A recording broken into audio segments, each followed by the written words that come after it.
پشاور میں press conference سے خطاب کرتے ہوئے صوبائی وزیر صحت تیمور جگڑا کا کہنا تھا کہ صوبے میں کورونا ٹیسٹنگ میں 50 گنا اضافہ ہوا ہے۔ روزانہ کی بنیاد پر اوسط 1500 ٹیسٹ ہو رہے ہیں۔ کہتے ہیں خیبر پختونخوا میں کورونا وائرس کے باعث یومیہ 10 سے 12 اموات ہو رہی ہیں، جبکہ اموات کی شرح میں ہفتہ وار 3 گنا اضافہ ہو رہا ہے۔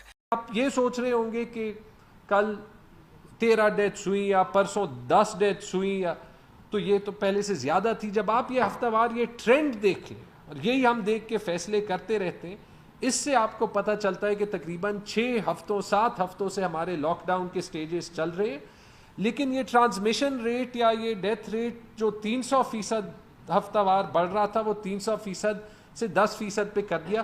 تیمور جگڑا کا کہنا تھا کہ اب تک 1.2 ملین ماسک، 76,000 حفاظتی لباس، 70,000 N95 ماسک ہسپتالوں کو پہنچ جا چکے ہیں۔ خیبر پختونخوا میں کورونا سے ریکور ہونے کی شرح سب سے زیادہ 31% ہے۔ کورونا سے ریکوری زیادہ ہونے کی وجہ ڈاکٹرز کا اہم کردار اور لوگوں کا ڈسپلن ہے۔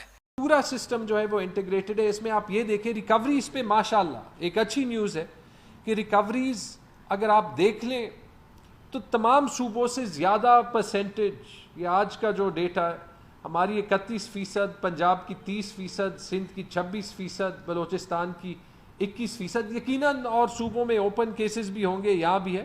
صوبائی وزیر صحت کا کہنا تھا کہ لاک ڈاؤن سے ہمیں کورونا کے خلاف انتظامات کرنے میں مدد ملی۔ ماسک پہننے سے کورونا کا پھیلاؤ 70% کم کیا جا سکتا ہے۔